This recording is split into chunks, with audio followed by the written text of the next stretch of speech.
We've heard a call. We're just trying to figure out if it's an echo off another team or it's a genuine call, so we're just going to search the area, see what we've got. I'll get back to the CP and see if we've got another team in the area. I found her on a few internet dating sites, and, you know, people don't realise what's happening. The photos that they can take on their phones these days and just send wherever they feel like. It's really ridiculous. I didn't see her for a very long time. A long time? Long time, yes. I think she was going a little bit. Oh, do you? Yes. Hello?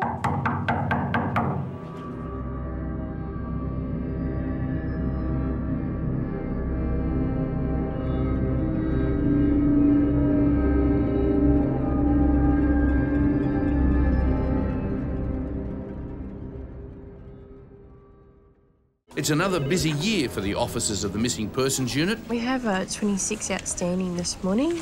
Andy, you had a 14-year-old female reported missing. New team member, Senior Constable Andy Drummond, is assigned the worrying case of 14-year-old runaway JD, who's been missing for 3 weeks. She actually hasn't been seen since the 28th of September.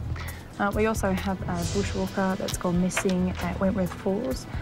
Mandy Gale is off to the Blue Mountains to help in the search for American bushwalker Kevin Moran, who's been lost for 3 days without food and water. We're just waiting a result from the rescue coordinator for that. Senior Constable Helen Nugent from the Victoria Police is in town on business. She's been working closely on the Veronica Green case for 4 long years and is here to give the New South Wales team some good news about an unexpected breakthrough. Veronica went missing about approximately 30 years ago. Veronica's daughters have been looking for their mum. Instead, they found a brother they never knew existed. Their hope is that their brother will actually agree to meet them and that their long-lost mum, Veronica, will see the reunion on this program. 30 years is a long time to be missing your mum. Excellent. We have a good day. Thank you. But the current cases are today's priority, and none is more urgent than missing 14-year-old schoolgirl JD. Yeah, good morning, Ruth. My name's Andrew. I'm ringing from Missing Persons. How are you this morning? I'm good, thanks, and you? Andy calls her distraught mum, Retha, who last saw her daughter weeks ago. Have you heard anything from her at all? Nothing, no. OK, she hasn't been in contact with you at all? About last Sunday, not this one, the previous Sunday, she sent me a text message. That short message from JD is the only contact Retha has had with her daughter in 3 weeks. We could probably be over there by about 10:30, 11 o'clock. Okay then. Bye-bye. Right, bye. Mum and Dad have been looking around streets for her. They've tried to contact her friends and they've also tried to contact her on a mobile phone, but her mailbox is full, so at this stage, the whereabouts are unknown. Sergeant Helen Nugent from Victoria Police has been investigating the sad case of missing mum Veronica Green for years. The case of Veronica Green certainly has had some twists. I've made inquiries almost in every state in Australia, the majority of them being here in New South Wales. I've also gone up to Alice Springs, and there's still more information coming in. So here's his old album. Last year we met Veronica's daughters, Jackie and Penny, who've been waiting for their mum to return home for 30 years. The night before she left, I thought I'd ask her. Mummy, would you ever leave us? She said, don't be so silly. And she never finished tucking me in, you know, and she walked out the door so fast. And the next day that was it, you know. Oh. It's been an agonising search, made even harder by a reported sighting as recently as last year. Everyone, like, I don't know, everyone else has a grandma. One day, baby. It was my fault. It's been really bad, and I just want you to know that I'm sorry. I'm sorry, and I love you so much. Please come up. But while searching for their mum, Helen Nugent discovered that Veronica had a secret. 46 years ago, she gave birth to a little boy whom she gave up for adoption. Right, I've got some news. There is a male child born at that time. Wow. Their baby brother was adopted out before the girls were even born, and their mum never told them. Oh, my God. So the girls made a heartfelt plea on this program to their older brother. You do exist and you are out there, and we are really looking forward to making contact with you, and I hope that you will find it in your heart to want to have contact with us and our families. It would be really lovely to get to know our... And as it turns out, 1,500 kilometres away, their brother Stephen was watching the program. It would be really fantastic if we could get to know you. But Penny and Jackie would have to wait a little longer before they saw their brother. And hopefully we'll see you. It would take Stephen 4 more weeks to work up the courage to call his sisters.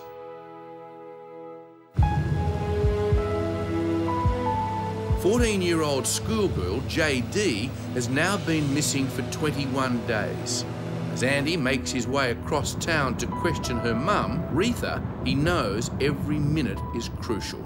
She's run away on prior occasions, but she's always come back when she's needed money.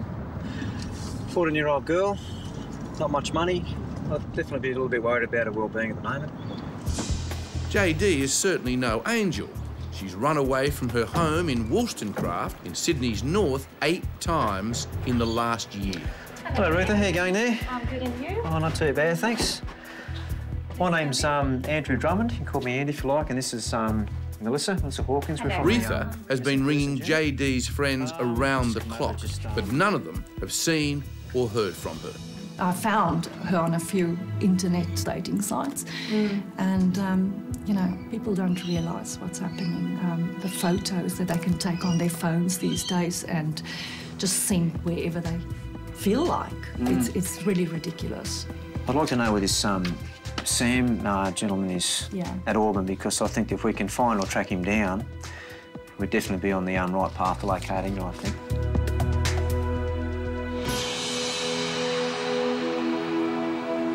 Meanwhile, back in Kempsey, in the case of Veronica Green, Stephen is still stunned at the news he has a new family. He's our full brother. When I first got told about it, I didn't know what to believe.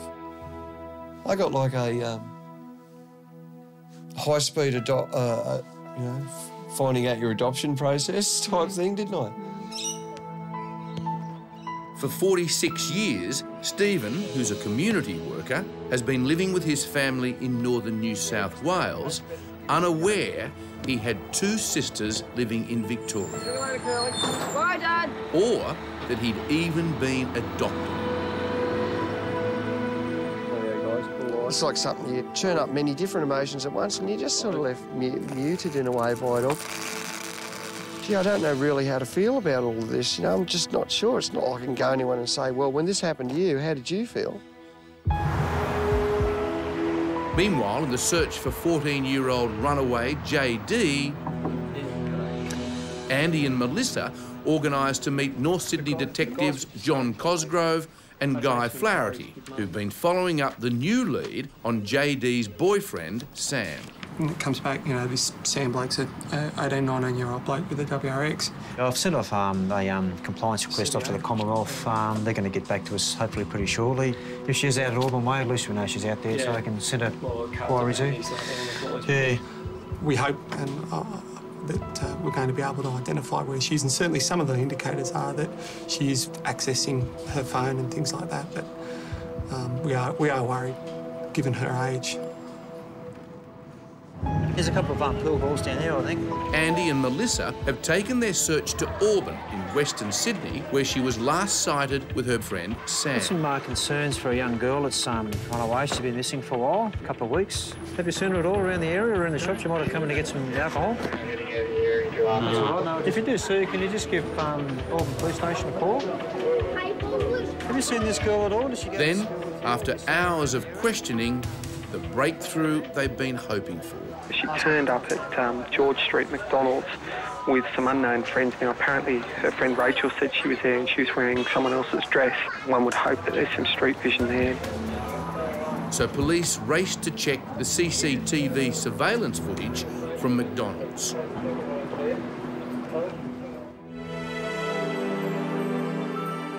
After 4 agonising weeks of waiting for their newfound brother Stephen to call, Jackie makes one last plea to him. I just sat down one day, I thought, this is it, and I'm going to write a letter. And I just thought, even if he doesn't want to know about us, I wanted to just put my feelings down in writing and let him have it. So, look, the final paragraph is, anyway, Stephen, I believe that we can learn from our past, but our future is up to us. So we would dearly love to meet you and perhaps be part of your future, if you want, but this is up to you. Fond regards, your sisters, Jackie and Penny. The letter sums it all up. And it actually had a copy of the birth details and all that kind of thing that they threw in with it. So there was no disputing, no problems anywhere, you know. So the girls have convinced Stephen he is their brother. Now they just need him to call.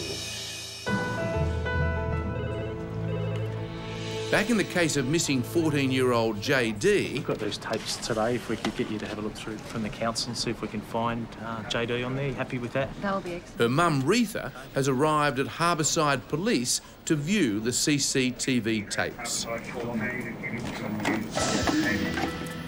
She might be in company of other people that we can identify that may have assisted us. Might get lucky enough to pick a motor vehicle. She might have been captured getting in a particular motor vehicle. We'll follow that line of inquiry up with registration. You know, if only I knew what she was wearing, you know. A desperate mum scans every last frame of footage but can't see her daughter anywhere. As strong as she thinks she might be, you're not strong in the city, and you know, and obviously you're gonna get in touch with all kinds of dodgy things, and they'll find a way to convince her of whatever the case might be, and you know, I mean, gosh. Back in Melbourne, in the case of missing mum Veronica Green, there's still no word from Stephen. So did you think it was pretty special that suddenly you've got an uncle? We have never seen him before. I'm excited. So the whole weekend, waiting, every time the phone rang, oh, quick, no, don't answer the phone. It might be Uncle Stephen. Then, after 32 days, came the call that would change Jackie and Penny's lives forever. Hi, this is Jackie. Unfortunately, we can't take your call. Hello? Well, that scared me. I think I know who it is. And I've gone, yes, this is Jackie. I'm thinking, I know it's you. And he said, my name's Steve. And I've gone, oh my God, I've been waiting for you to ring. What's the tone of her voice? It sounded really... It's just like he has known them for a long time. It was just that free speech and... At least on the phone and that, she sort of reminded me of me, and I'm thinking, gives you a funny little weird burning feeling behind your ears, you know, sort of uncanny feeling. At the Missing Persons Unit, Sergeant Getty, Senior Constable Garland, Missing Persons. Mandy receives an update from Police Rescue in the Blue Mountains, who are searching for missing American Kevin Moran. What's happening? We made contact with OO yesterday. Yeah. From an area that is called Valley of the Waters. Kevin, who's an engineer, managed to get through to police using his mobile, but they still can't get a fix on his position. We believe that he went into the bush on Saturday afternoon, and of course Saturday was fairly warm, and then Sunday it's come over raining. At this stage, we can't conduct a helicopter search because of the weather. Yep. So we're conducting a land search into that area with Police Rescue. Okay then. Bye. I guess tourists come over and hear about the Blue Mountains and how beautiful they are, and off they wander and, you know, don't go prepared. My concern would be if that battery does run out. He apparently, we can't call him, he can only call out. So if that battery was to run out, and especially if he's moving around, would make it really difficult. It's now day 23 of the search for missing 14-year-old JD. But Andy and Melissa have now located her best friend, Rachel. She may know or possibly have some information about a house in Auburn. She's been to that address.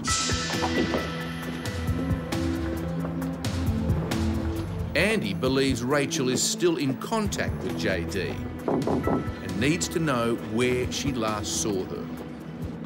Is your mum home? Yeah, she's just downstairs. Okay, can we come in? Yeah, sure. Okay. It's a worry, isn't it? Like, people come out from other countries and they have all their tourist spots they want to go and visit. Meanwhile, in the case of missing American bushwalker Kevin Moran, Mandy and John are heading to the Blue Mountains to join the search. Always safer if you're two of you. Or... Kevin went walking alone 2 days ago. He told no one and went totally unprepared.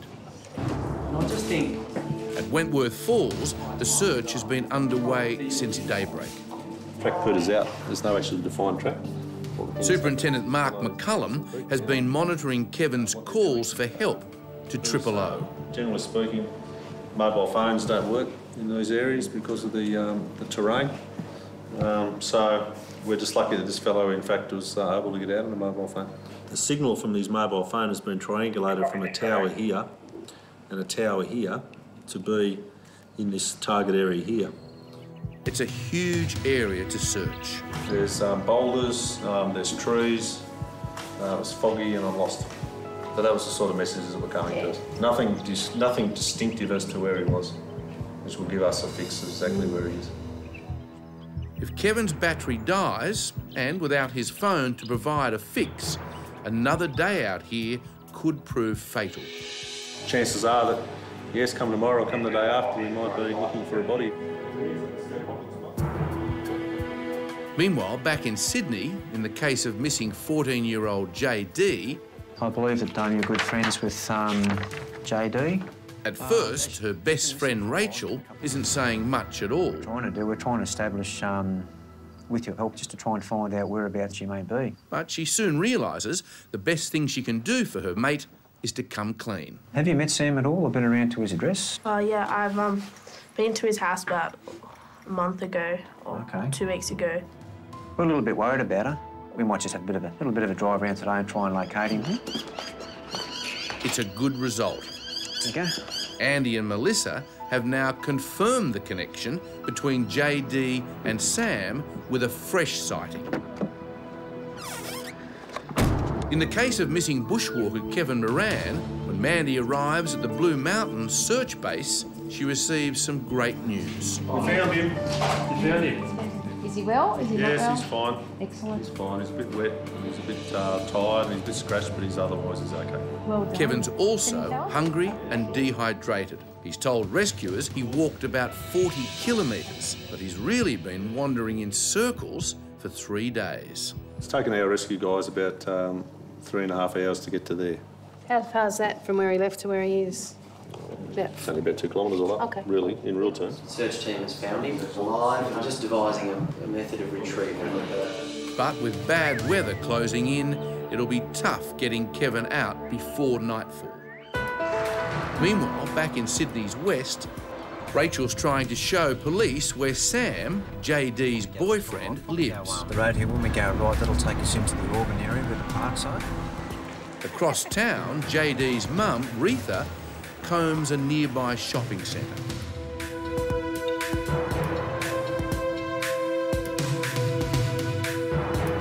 Back in the police car, Rachel's directions aren't getting any better. Is there a highway? Because I remember we were on a highway. Near Parramatta Road. But then, a breakthrough for Retha.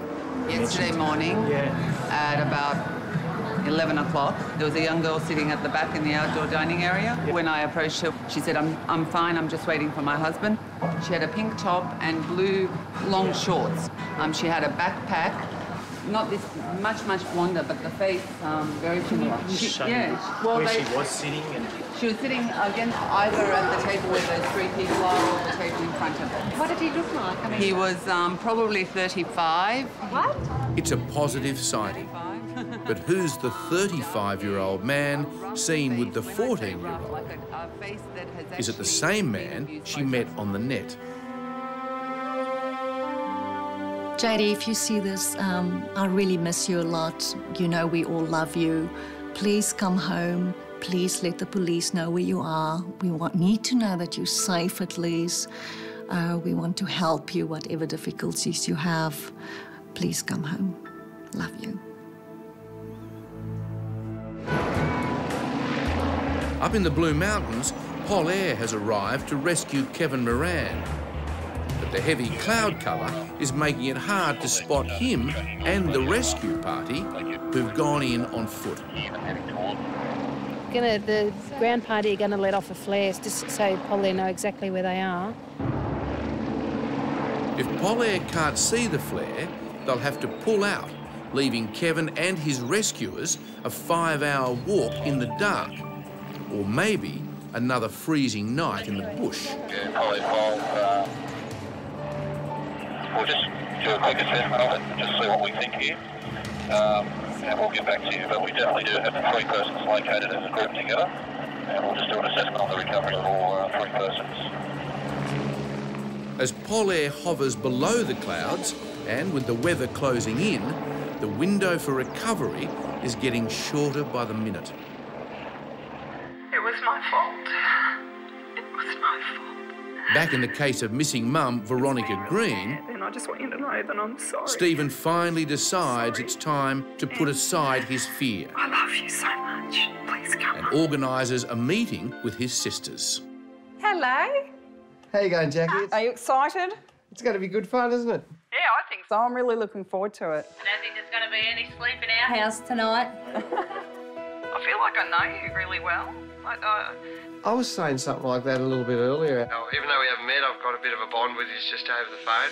That it's come to this and that we're about to meet him is absolutely the best possible, ending. Yeah, result. The best possible result. Jackie and Penny still haven't found their mum, but their reunion with their brother is only hours away. Up in the Blue Mountains, after 3 days in freezing conditions, Kevin Moran is finally on board Pol Air. But now there's another drama unfolding. Just orientating, I suppose, just a bit of the weather, finding out where the actual oval is. The clouds are so low, the pilot can't see the landing site. He's virtually flying blind. We just got to guide him in by watching where they are and which way they're travelling, all that sort of stuff. Probably 5, just with the cloud about. We don't have time to muck around, so we're just going to go straight over to the golf course and try and pick somewhere there suitable just to offload these 2 so we can get back into recover the other 2. Rescue 84, copy that. They're going to go to the golf course instead. They don't have time. It's a frustrating moment. As police race to the golf course, this rescue is far from over.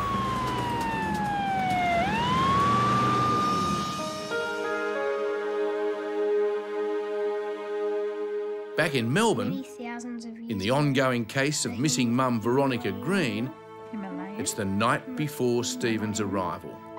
For the first time, he's about to meet his sisters, Jackie, Penny, and their families. I thought the Yeti seemed quite friendly. Jackie still remembers her mum walking out 30 years ago and realises the pain it must have caused her. I think there's no doubt she loved us. We know things like that she cried all day at work. So, we've been told that. And all our family and her family tell us that she adored us, give anything to see her. We just got to, hope that she sees us together and wants to come home and be part of that. You have sweet dreams. Good girl.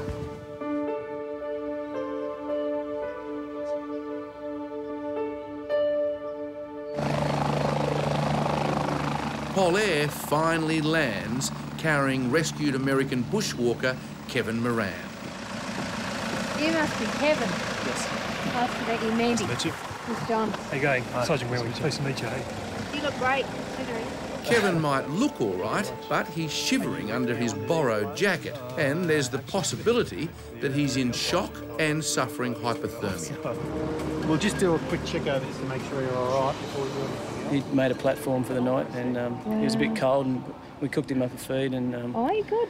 And got him. Yeah. This is this morning. Sustenance. Yeah. That's great. We got to him about lunchtime, so. So he obviously just intended to go for the day. Day trip, yeah.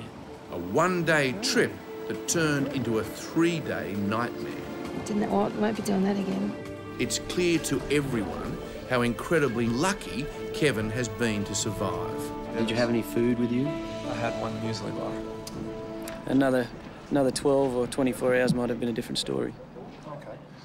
I'm amazed at how well he's come through it all. Apart from a few scratches on his hands, he's fine. I worry for him, though, maybe this afternoon, because he's got no family here, his family are overseas. If he was to sort of sit around, that's when it might all hit him. So we've given him the number of a support service that we use, and hopefully he'll be in touch with that and he can share his experience with somebody. But, yeah, what he's been through, amazing. Amazing. I couldn't do it. I wouldn't come out that good, I don't think. But, case closed. How are you feeling, Pen? I'm starting to get Down in excited. Melbourne, a new chapter is about to begin in Jackie and Penny's search for their mum, Veronica. Landed. It's landed. Hurry. We better hurry.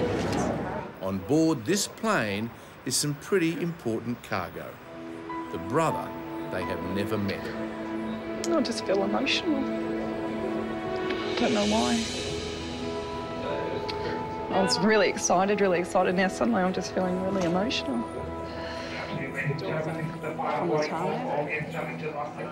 It's a life-changing moment that Jackie and Penny never imagined. There he is. That's him, definitely. 65-year-old male from Wollongong. Senior Constable Gary Melchiori gets the case of retired marathon runner James McGrath. He headed out for his daily walk on Friday. That was 72 hours ago, and no one has seen him since. He's taken his dog for a walk in the morning and didn't return home. Andy, do we have an update on the JD case? It's 3 weeks since she has made contact. Senior Constable Andy Drummond continues his search for 14-year-old runaway JD. And we're a little bit concerned about her, so we're still making some inquiries. In the case of Veronica Green, I'm happy to say there has been some good news. In the ongoing case of missing Victorian mum Veronica Green, her daughters Jackie and Penny have found the brother their mum gave away at birth. Their first ever meeting with him is just days away. And I hope Mum is watching. All right, have a good day. Okay.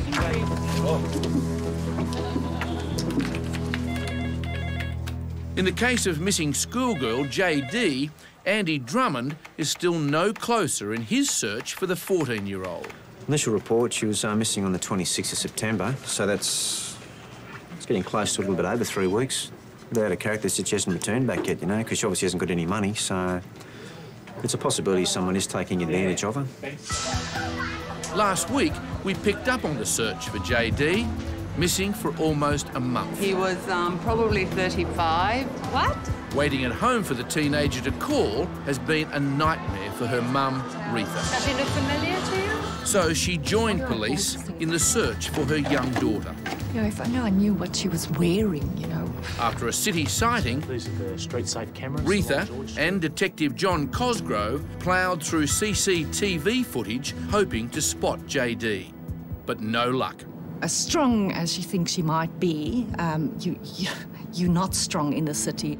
Today, the hunt is about to intensify in Burwood, in Sydney's west. I really miss you a lot. We want to help you, whatever difficulties you have. Please come home. And back at the Missing Persons Unit, the day just got a whole lot busier for Andy Drummond. Down around the escarpment area of Wollongong? Yes. While the detectives take over the search for JD, Andy begins looking for dementia sufferer James McGrath. Probably come down to the command post. Yep. So basically, what's the situation down there, boss? Is he still missing, is he? Yeah, still missing, and there are search teams in the bush. Okay, right. In the escarpment. We're concentrating on the sort of south from the command post today. After 3 days, police and volunteers have stepped up their search for the missing 65-year-old grandfather. They did their search on the northern end of the command post yesterday. Now they're going to concentrate on the southern end. So Okay. At this stage, they've got the media advised. They've got. I'll confirm if they've got poly up and running with the thermal imaging, and we'll see how we go. Okay. They're still searching. Okay. We'll get kitted up and head down there. Okay. After the recent sighting of JD, Detectives are ramping up the search for the missing 14-year-old. We understand through our inquiries to date that JD was sighted in and around the Westfield cafe or coffee shop. JD was seen in Burwood, so Detective Senior Constable John Cosgrove has asked local police for help. We understand she may be keeping company with a fellow by the name of Sam. The information we have and we can't confirm is possibly drives a Subaru, maybe a WRX, white or yellow. After almost 4 weeks without word from her daughter, Mother Retha is at her wits' end. I'll be very interested to know if she's alone or if she's with somebody. That would be important to me. Just trying to find out where she is. She may not want to return home, but if she's in good health, we'd certainly like to put her in contact with Mum and go from there. Thanks for your assistance. I'm very scared that she might put herself in danger, obviously. Meanwhile, on the outskirts of Wollongong, a big team of police, SES and rural fire officers continue their search for James McGrath. Let's go up to the sort of caves that are on the cliff line up here. Apparently it's pretty well known to locals, so might have taken refuge there overnight. Yeah, we're team 1. We're in unison. We're all okay. CP to search team 1. At search headquarters, several kilometres away, yeah, can you give us a Sergeant Emmanuel Vasosa checks progress of the searches, combing an area full of abandoned mine shafts. Complete all the cliffers underneath Broker's Nose, all caves and holes checked. Yeah, CP, copy that. Inspector Taylor, my name's Senior Constable Drummond from Missing Persons. That's Meanwhile, Gary and Andy receive a fresh update from Search Commander Inspector Chris Taylor. He was seen 9:30 a.m. on the day that he disappeared at the bottom of this track. He would have above average fitness for his age, even though he's 65. But because of his medical condition, that would now start to be having an impact on what he's able to do, how he's able to reason, and those sorts of things. He's now missed out on 3 days of medication, which suppresses his anxiety. He'd be scared, plus he hasn't eaten for the 3 days. That alters his blood sugar levels, which increases confusion on top of his Alzheimer's and the lack of medication. So everything starts playing against him. In Burwood, a large police task force hits the streets to continue its search for the 14-year-old schoolgirl, now missing for a month. We're just making some inquiries. Even with all the police resources used on this case, there's still no sign of JD. Seems to be hanging out with a boy, about 19-year-old. But just as it looks like JD's escaped the police net again, this missing person here, there's JD, an unexpected flash of hope. Whether you may have seen him. His name is like yesterday, sitting out here. Oh, okay. Do you mind if we go upstairs and have a look through the footage? That might help us identify this young girl. Yeah, you're more than welcome. Okay, well, the footage is upstairs, is it? So there's 2 girls there. She's one on the right. How long do you reckon she was seated there for? Half an hour. Is or isn't this JD? I'm not sure. I think she's too. 4:38. The video is blurred. The girl's face is not clear. No, she's got attitude. I think this girl is similar than JD is. If I look at her legs and how she looks in her school clothes. But I can't be sure. It's been a month. You don't know what actually happened in this month, to be honest.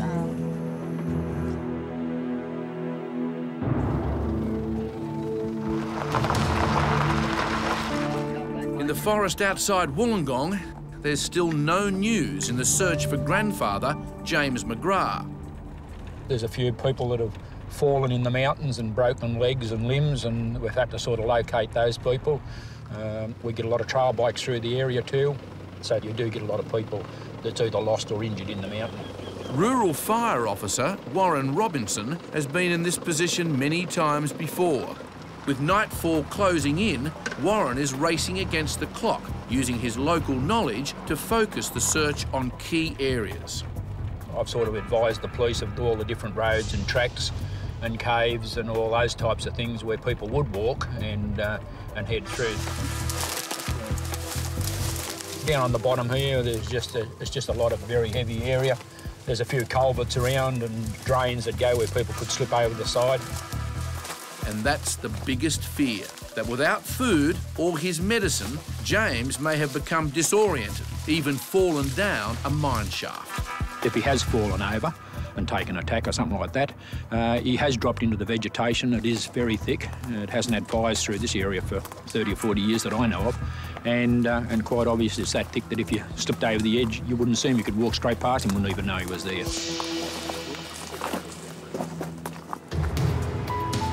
Hoping for a break in the long search for missing teenager JD, Mike and Matt from Burwood Police returned to a cafe where they left her missing poster that morning. She was sitting just out on one of the tables outside, just having lunch. One of the other workers said that he's pretty sure, positive, he's seen her sitting up near the bus station. Oh, OK. Just up here. So. It's the third sighting of JD in as many days. It's her eyes that give it away, because she was facing us, she was sitting facing us. So. Yeah. Thanks very much for your help. The street canvas has worked and the net is closing in. If she shows up here again, police will get a tip-off immediately. We think we're fairly confident to say that through some of the shop owners that JD was probably here yesterday morning, probably into the afternoon. JD, when you see this, won't you please let us know where you are? Let us know if you're OK. You don't have to come home if you don't want to. You can call the police. Please come back home anyway. I really miss you. Just tell us what's going on, please, OK? Down in Melbourne... I wonder how he's going on his first flight. In the 30-year case of missing mum Veronica Green... I wonder if we'll recognise him. Her daughters, Jackie and Penny, are only moments away from meeting their long-lost brother, Stephen... Landed, it's landed. ...for the very first time. I just feel emotional. I don't know why. On the last program, Detective Senior Constable Helen Nugent, who spent 4 years looking for their mum Veronica, had some great news. There is a male child born at that time. Wow, yeah. Helen found Jackie and Penny's brother. He was adopted out before the girls were even born, and their mum never told them. Adoption papers provided his name and address. Oh, my God. And his sisters then Googled his phone number. Hello? Their brother wasn't home, but his other sister was. Stephen John Slewinski. Yep. That's him? Yep. So Penny made this plea to Stephen on the program. Really looking forward to making contact with you, and I hope that you will find it in your heart to want to have contact with us. And Stephen heard their plea, but it wasn't until his sisters wrote him this letter I believe that we can learn from our past, but our future is up to us. that he worked up the courage to call them. How you going, Jackie? It's Stephen. So then, all three children agreed to meet for the first time, and still with the hope of finding their mum. Are you excited? It's going to be good fun, isn't it? Yeah, I think so. I'm really looking forward to it.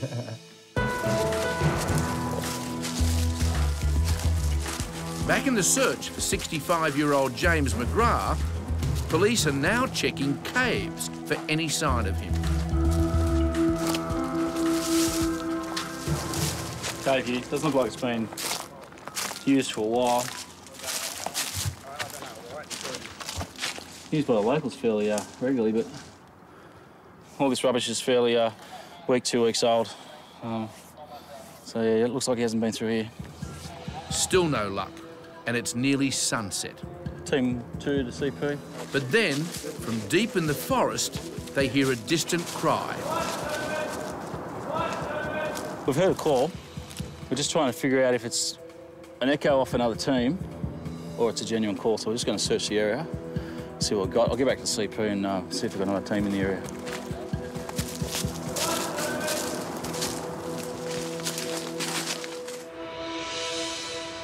In Melbourne, let's go. Stephen's plane has landed.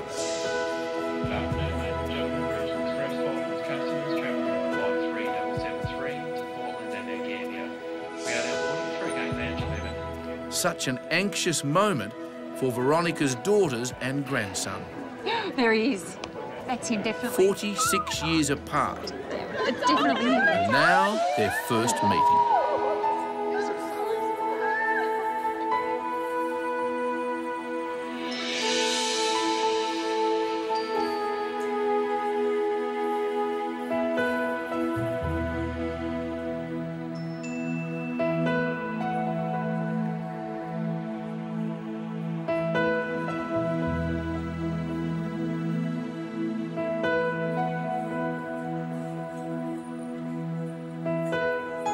Pieces of the puzzle Veronica left behind are finally falling into place. The resemblance is striking. Oh, he laughed. The laugh. And you too. I see you saw it? I don't know. And with this reunion, Stephen gets back the family that was snatched from It's him. all good. Trust me. Hey? You'll hear some family stories and you'll go, no, it's all good. Well, I couldn't even make it down in a 24-hour period. Well, we weren't going to teach you about that until later on.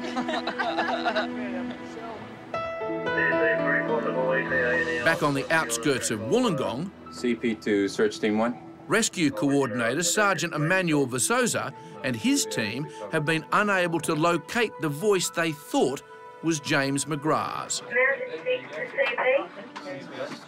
Yeah, just to let you know, we're now at Bulleye Beach. We'll have a quick look around the area and then we'll return back if that is all we're required to do. As light fades on the mountain, so does hope of finding the 65-year-old alive.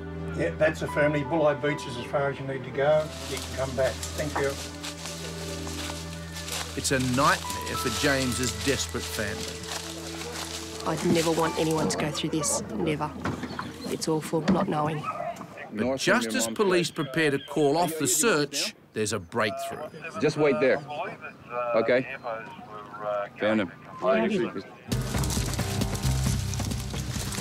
local man and his son have spotted James. So Kim and I decided to go and have a look on our own bat, and we got over the bit of a crest of the hill there, and we could hear slight echo. Echo like help, and we stood still for a while, and it happened again. So we sort of headed towards that way. It's fantastic news, especially for his wife, Irene. Police know where James is, but have no idea what condition he's in. Is somebody with us?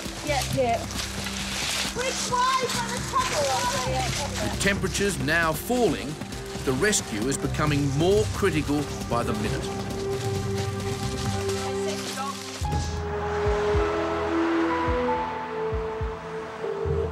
Back in Sydney, Detective Cosgrove gets the call from JD's mum that he's been hoping for. Good, thanks for you. That's good. I hear you've got some good news. Oh, gosh, yeah, I'm starting to work already. After hiding from police for a month, JD's conscience got the better of her. She returned home. Now, what we want to do is just come down, have a quick chat to JD this morning. How does that sound? Oh, that'll be excellent, because Yeah. I need the help. She's a bit wild. If she'd contacted Mum earlier, and it would have alleviated the family's concerns a lot. You know, Mum's been at a wit's end. It's been over a month now. After 3 days searching, rescuers have finally reached 65-year-old grandfather James McGrath.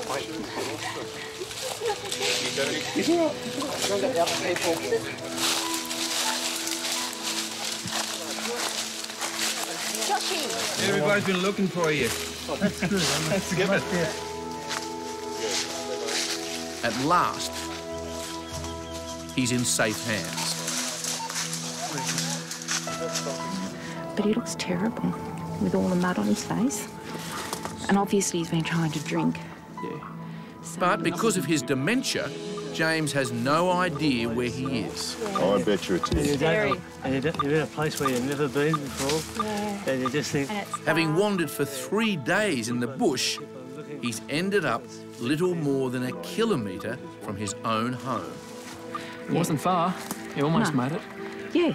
Yeah, very close. He's a bit of a champ, isn't I've he? checked him Staying out. with you all this time. All his obs Didn't are run away. unremarkable. He's got a really good blood glucose, which I would expect to have been down. That's fine. 5.1. Yeah. So all I've done is put up some fluids just to tidy things up. This will just give him an internal drink rather than external. Yeah. His heart's fine. Everything's fine. All right. Way to go, way to go. Watch the ditch. All right, we're just going to put it... Okay. Yeah, fantastic result. Heading on towards 4 o'clock in the afternoon, sun's going down behind the mountain. Starting to get very cold out there. So I think family, the police, SES, all the rescuers, everyone's just so relieved that he's been found.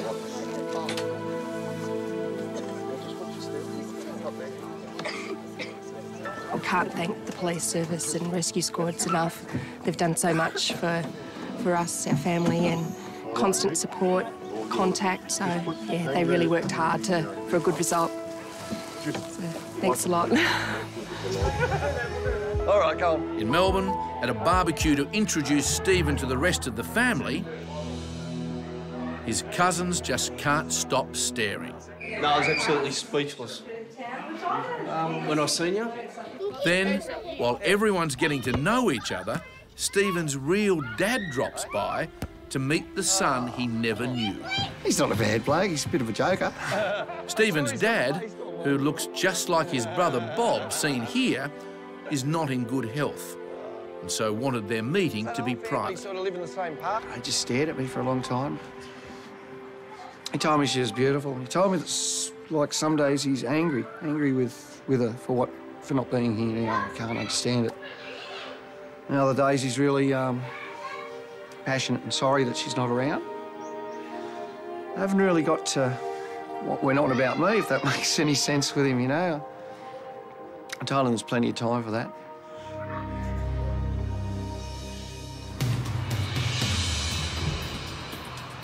John Cosgrove and Guy Flaherty have arrived at JD's home, anxious to confirm that after a month on the streets, she is okay. Hello. Oh, hi, Rita. She's back at last. At least I know she's safe, you know, and all that kind of stuff. She's still here now? She's still... We're hoping to have a quick chat and Yep. just make sure everything's all right. Yeah, that'll be good. Okay. JD? I'll go fetch her for you.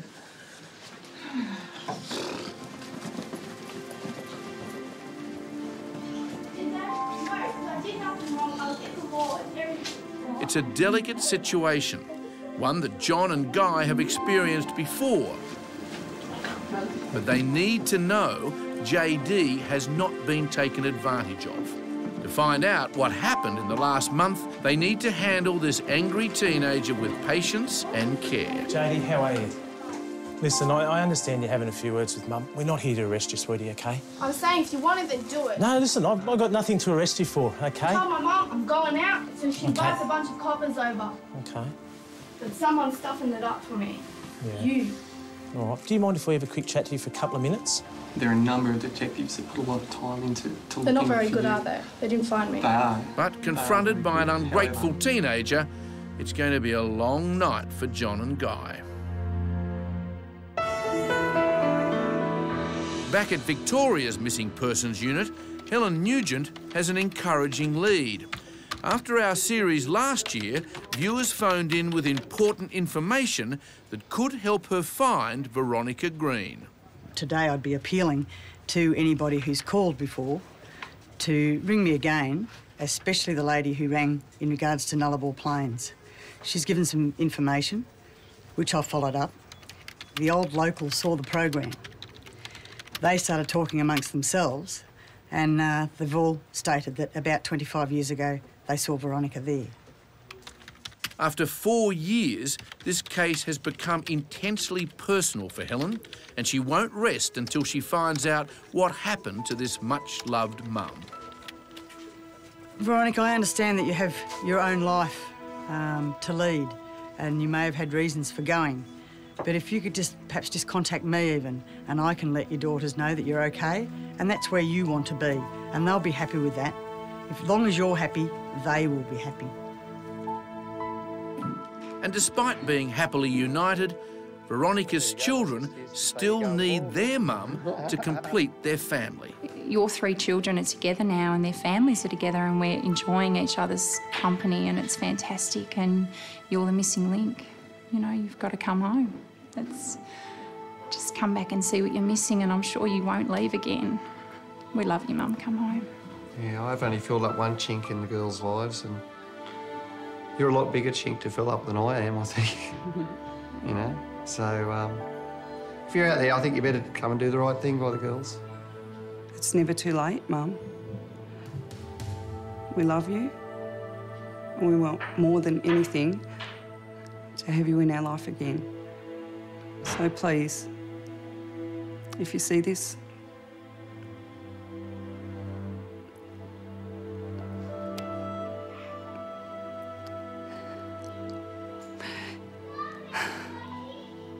please come home. There's quite a bit on today, including a few high-risk cases. And missing people with dementia are a high priority again. Mandy, there's a 79-year-old grandmother missing from Waterloo and her family's really concerned. Mandy's taking the case of Russian immigrant Kana Gutman. Kana failed to turn up at her daughter's place at lunchtime yesterday and hasn't been seen since. It says here she's got dementia. Poor old thing.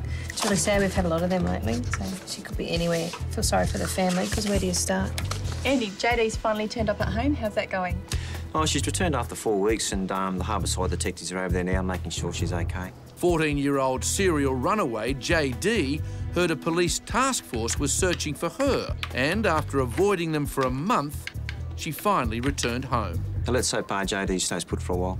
That's it for this morning. Have a great day. Also at the Queensland Missing Persons Unit, Can I speak to Sergeant Tony McDowell, please? Senior Sergeant Jim Ryan is investigating the mysterious case of an opal miner missing for over a year. What time does the search start on Sunday? Paul Laba vanished in the desert near Winton, 1,500 kilometres northwest of Brisbane, and fresh evidence has led to a new search planned to start shortly. It's pretty rugged and pretty inhospitable terrain, so we're going to try again and see if we can turn anything up. Meanwhile, back in Sydney, in the case of missing 79-year-old Kana Gutman, Irina, it's Senior Constable Gar from the Police Missing Persons Unit. How are you? Mandy's calling her daughter, Irina, to find out more about her mum's habits. And what can you tell me about Kana? Like, she obviously hasn't done this before. No, it's never happened with her before. OK. She always find a way to home. Yeah. What about the neighbours? One gentleman, maybe he said he saw her in the lift around 12 o'clock, like he has to leave. Yeah. In the lift, and that's it. Where did she live before Waterloo? Before Waterloo, she lived here on the Pitt Street. I'm just saying, because a lot of dementia, people that suffer dementia or Alzheimer's and things like that, may tend to go back to where they lived beforehand, depending where their state of mind is at the time. We've had a few people make their way back to where they used to live, either, you know, growing up or the previous address. Bye. Poor thing. You feel so helpless, sitting at home, like, waiting for the phone to ring. Yesterday, she walked around and spoke to the neighbours. No one has seen her. People that knew her, no one's seen her anyway. So I'll ring Redfern and just sort of see where they're up to, if they need some help, and hopefully she'll turn up somewhere. At Brisbane's Missing Persons Unit, Detective Senior Sergeant Jim Ryan is working on the puzzling case of missing opal miner Paul Laba. Paul worked his mine near Winton, 1,500 kilometres northwest of Brisbane, an area so remote that only a skilled bushman like him could survive. It wasn't uncommon for him to walk into town, the 60 kilometres, have a few drinks and walk back the next day.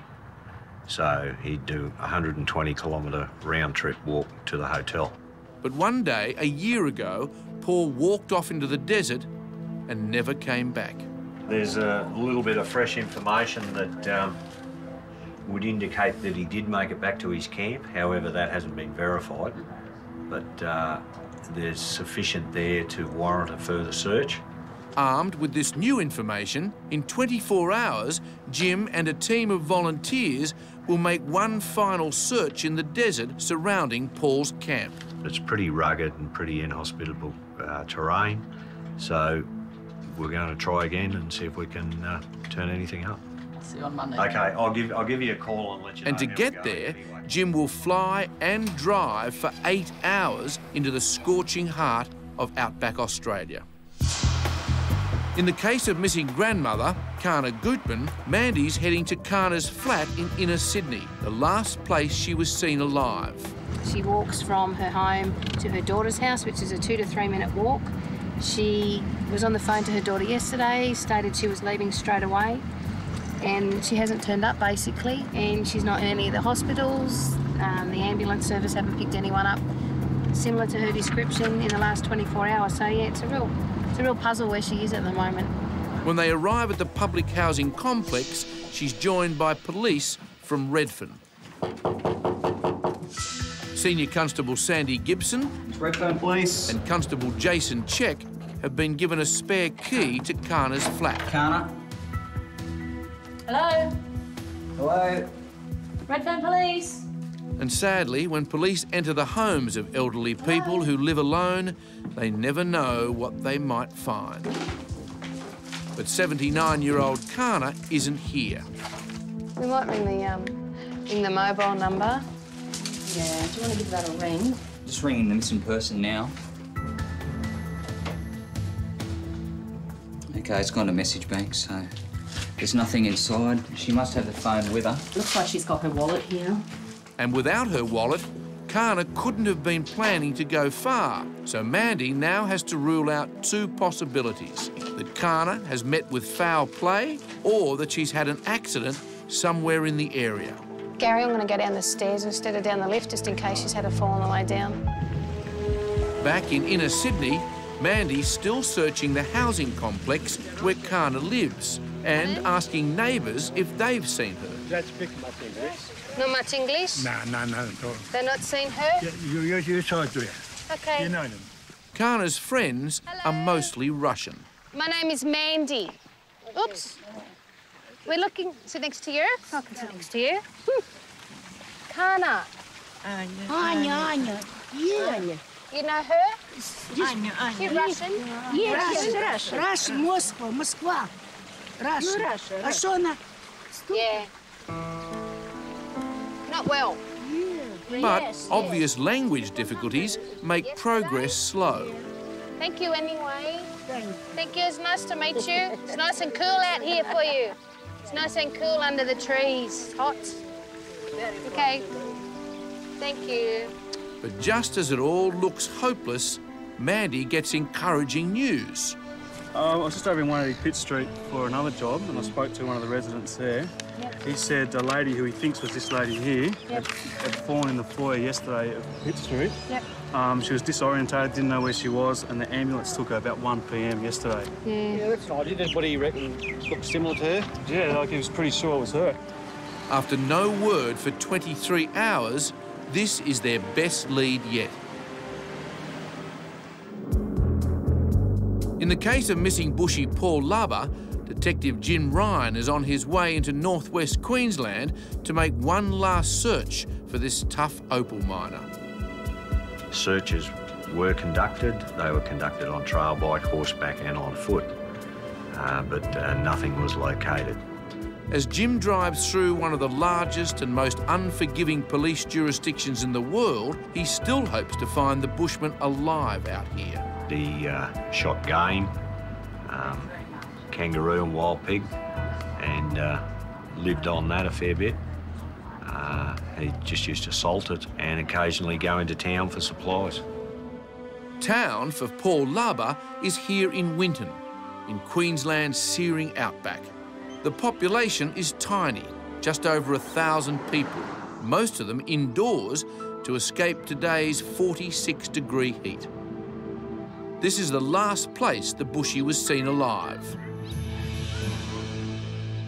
Back in Sydney, Mandy's still trying to confirm the identity of a woman picked up by ambulance officers about the same time Kana disappeared. Was very disorientated and the ambulance came and took her to a hospital. But unfortunately, it's not good news. We've spoken to the duty officer at Redfern, and he's basically confirmed that the lady that was picked up from Waterloo yesterday was of Greek descent, same age, so unfortunately it's not our missing person. So we've got nothing to go on to say she's specifically in Redfern, so that makes it a little bit difficult as well. But Pat back at work is making some inquiries with the bank, so we've got a few things happening at the same time, so we just wait and see. In outback Queensland, Jim Ryan's first port of call in Winton is local policeman Tony McDowell, who's been looking for Paul Laber for over a year. Jim Ryan from Missing Persons. How are you? Good, thanks, Jim. Good. Good to meet you. How are you? No worries. Have a seat. Paul vanished on a remote cattle property 120 kilometres north of Winton. Police found his abandoned car on a bush track. 14 kilometres away, they found the car's broken radiator. We think he might have been carrying it out and it's just got too much for him and he's left it hanging in a tree. Okay. On the road. And whatever happened to his car? His car's still there. It hasn't been moved off the property and there's nothing else there at the car except for the fact that the radiator's missing. That's the only problem with it. Police have now received information that on the morning before he disappeared, Paul talked to a farmer who noticed something unusual. The 76-year-old was wearing boots. The property owner that spoke to him on the morning that his car broke down remembers him wearing the boots and was quite specific about it because normally he's barefoot. And he saw him wearing these fairly brand new boots and that's the tread pattern that we found in the bush, and they found him back at his campsite. So Tony thinks Paul made it from his abandoned car back to his camp and opal mine before he disappeared. The little red dots you see beside here are his opal mine sites. We've gone over them using cadaver dogs from Brisbane. No, we can just you're on the way. Before tomorrow's search, Tony's taking Jim to meet Paul's best mate, Butch, maybe the last man in Winton to see him alive.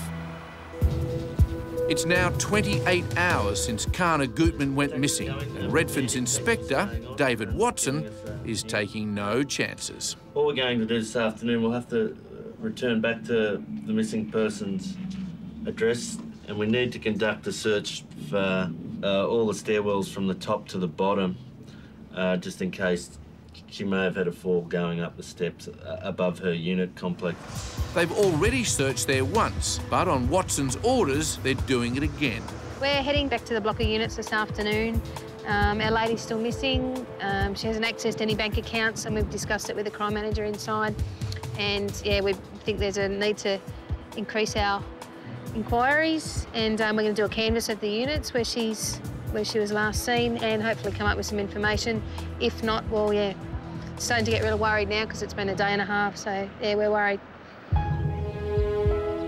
In outback Queensland, as the search for opal miner Paul Laber hots up, Sergeant Jim Ryan is in Winton hoping for a fresh lead from Paul's best mate, Butch. Butch, Jim Ryan from the Missing Person Homicide Squad in Brisbane. It was Deputy Mayor and Town Mechanic, Butch Lenton, who reported Paul missing a year ago. Do you know when you last saw Paul?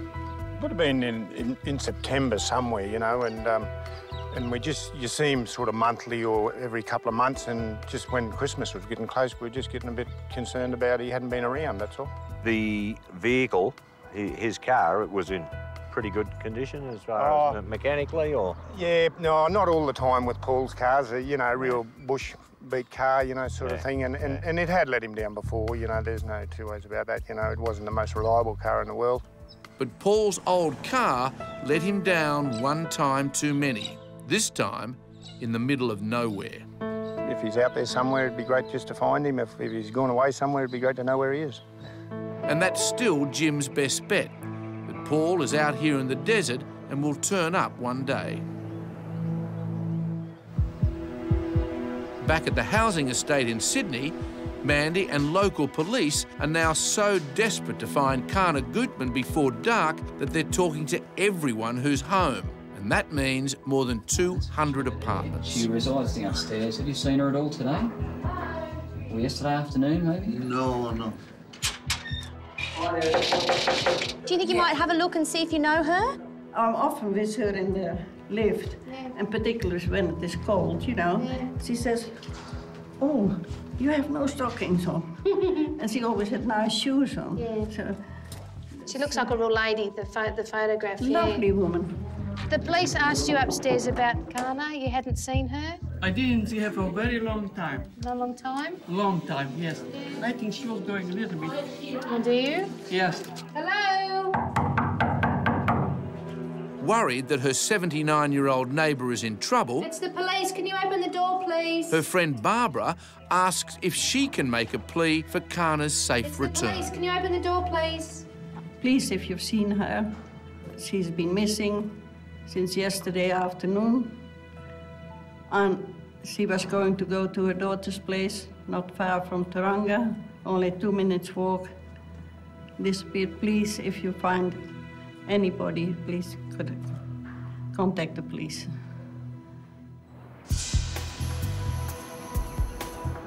In outback Queensland, Tony and Jim check Paul Laba's camp to see if he's been back since the last police visit a few months ago.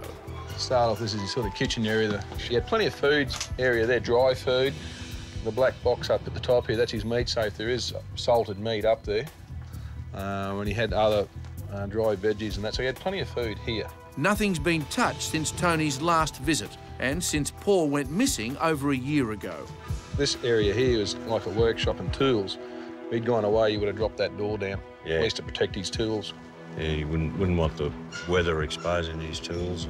All through here is mainly all his clothing is here. With plenty of food and all his personal belongings still here, Paul's disappearance just doesn't add up. Over here's where I found his bank book and some medication and that. His bank book was in here. The bank book is a major find. Without access to his money, Paul can't have been planning to leave his camp for long. So tomorrow's search in a new area where Paul's radiator was found could be Jim's best chance of solving the case. At the Sydney Missing Persons Unit, Senior Constable Andy Drummond has had a great result in his long search for 14-year-old runaway JD. 4 weeks after she went missing, she found out the police were looking for her. We located her and took her home, and now I've just got to make sure she stays home. You know, if only I knew what she was wearing, you know. On last week's program, JD's mother, who reported her missing, was sick with worry. I'm very scared that she might put herself in danger. After an intensive search failed to find any sign of JD. We look at it from a worst-case point of view. Then her best friend took police on a goose chase before realising how serious it was. Last Thursday, she was just walking past. The police search was then ramped up. We're just trying to find a young boy, this boy. But then, out of the blue, a sighting. One of the tables outside just having lunch. So there's two girls there? She's one on the right. Then, 4 weeks after she ran away, JD came home and police were waiting. Listen, I understand you're having a few words with Mum. We're not here to arrest you, sweetie, OK? I'm saying if you wanted to do it. No, listen, I've got nothing to arrest you for. And I told my mum I'm going out, so she invites a bunch of coppers over. Listen, can we just have a quick chat to you for a couple of minutes? You know I've been trying to find you for a little while. All right. And we had some real concerns about you, JD. And I heard I was dead. We had to just make sure you were all right. How's things? It's good. I Okay. came home because someone I love told me to, not for the sake of coming home. OK, all right. So what are your plans today? I want to go out, Yeah, OK. but someone's stuffing it up for me. Yeah. You. JD's home, but for how long? And you've hit it whether you've been dead in a gutter somewhere, whether someone's abducted you. Back at JD's house, Detectives Cosgrove and Flaherty make careful progress with a very angry young girl. I'll tell you the stark realities of life, and you might think you're a pretty tough girl at 14, you've been knocking around doing all these things, OK? A lot of 14-year-old girls go missing and they never, ever get found. People abduct young girls, keep them in dungeons, prisons. Look, you mightn't think that happens. It does. What do you want to do with your life?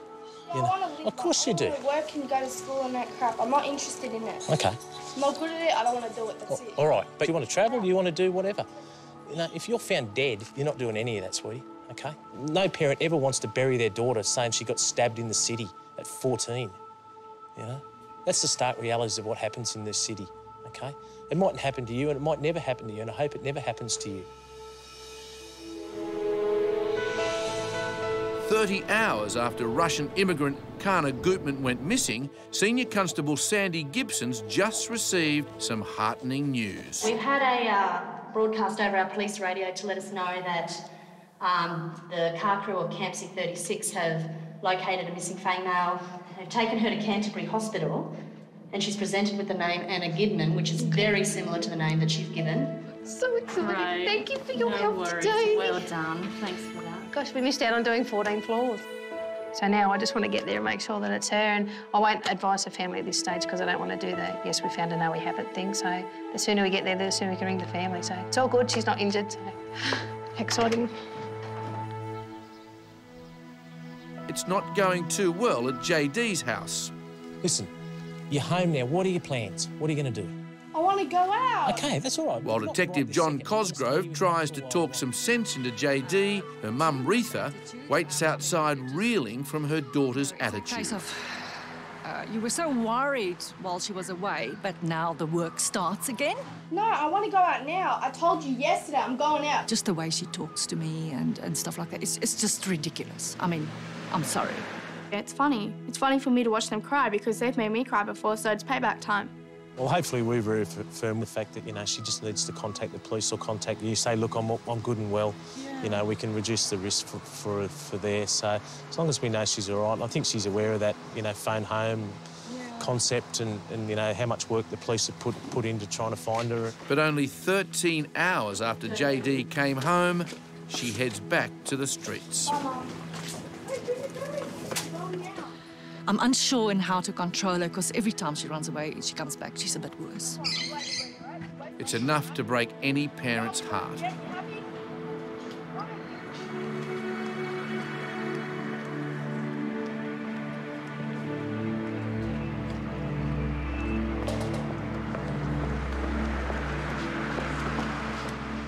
I won't throw her out or anything like that. I'll never do it. I think it's very important that she knows there's always a back door open for her. As JD disappears again, Tony and Jim have driven even further into the Queensland desert, his car and his trailer, to the remote spot where Paul Lubber abandoned his car on his way to his other campsite. Up in the hills, up another 20k up the back here, he's got an old campsite. Oh, yeah. And what he told the property owner, he was headed up there to pick up some gear that he left behind originally, some bedding, stuff like that, for his own camp where he is now. But Paul never made it. His car broke down here, 20 kilometres from the nearest road. Now, his footprints were found along the track here, heading over to the bore, and then that's where they disappear. And then they're picked up again on the other side of the bush, that bit of a hill range where his fence line is. And that low ridge in the distance is where tomorrow's final search for Paul will begin.